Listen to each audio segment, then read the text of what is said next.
Darvanalee Design Studio. My name's Nicole Reed, and today I'm going to share another pattern with you in Pattern Review Weekly. I'm not affiliated with this with Serial Bagmakers and or sponsored by them. This is just an independent review from me, because it was in my UFOs and I thought I'd show you what you get for your money. So basically this is from my follow-on video from our Finish It Friday, and I chose to do the Roxy wallet, accordion style wallet, last week, and I had never made this one before. So this is just freshly been made. So you can see here, this is the wallet that I've done. So I did finish it. It has turned out really good. It's quite a large wallet, and you can see there that it's accordion on the side, and it's got plenty of pockets for your credit cards and bank cards and license and all that sort of stuff, and it closes with one of these metal clasps.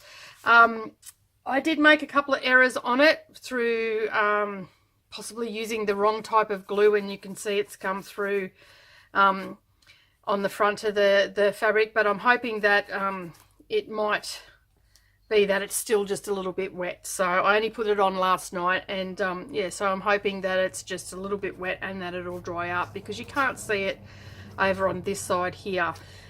So yeah, so I'm hoping that that'll be fine. Other than that, the pattern was really easy to follow, but I'm going to get into reviewing it now. So I'll start with at the back. So you've got it tells you a condensed instruction for when you're making it, and I suppose that would be for people that have made this purse several times and just know, and that just gives you the steps that you need to go into it. It tells you that your seam allowance is all at 1/4 of an inch, and your top stitching is at 1/8 of an inch, so that's really good.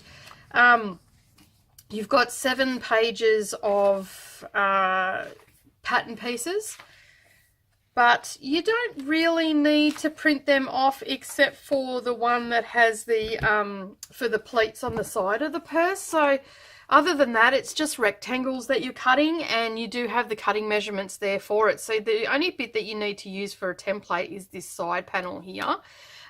So you could possibly just print that off and not worry about printing the rest. And then it's got clear pictures all the way through. I followed it step by step. It also comes with a video on YouTube as well, and it has the link in the pattern for that. I actually didn't follow along with the video. I just used the step-by-step instructions. It gives you a little bit of a insight to the lingo that's used in the pattern. It shows you how to use your ruler correctly. As I said, it has the link for the video as well. It also tells you what you're going to need and all that sort of stuff. And oh, my pattern's upside down. So yeah, and you can see there that you've just got step-by-step pictures. It's showing you where to sew, what to add, the measurements, all that sort of stuff.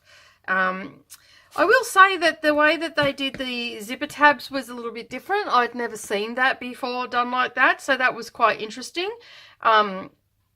I find that I would just do them zipper tab however you want to, as long as it ends up with the same measurement. The only thing that I did have a little bit of problem with, and I did end up having to refer to the video for this, because either it was just a little bit too late in the day and my brain just wasn't registering, but I did get a little bit of a, I got to adding the coin pocket, and when I went to do it, I just wasn't real sure on what I was supposed to do.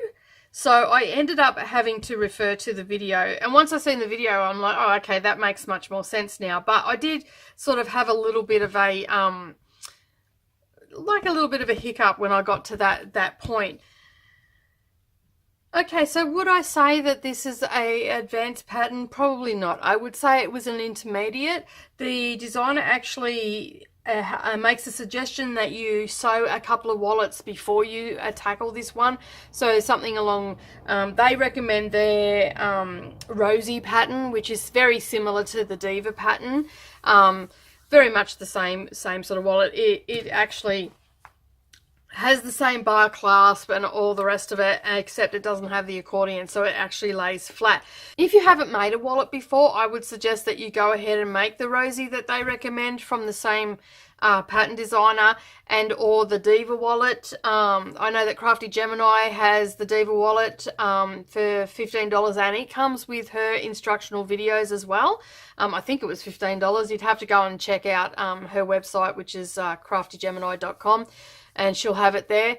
And yeah, or you can get the Rosie pattern from the Serial Bagmakers. So either way, you'd be able to get a simpler wallet than doing this. And the only hiccup, as I said, that I had was when I was attaching the coin purse, but there's a video there to refer to. So as long as if you're a visual learner, this is a great pattern because it comes with a video. If you're not a visual learner, it's still a great pattern because it's got the step-by-steps, and it also has the it also has all the pictures and everything. Well, it's set out really well. I did like how it was set out.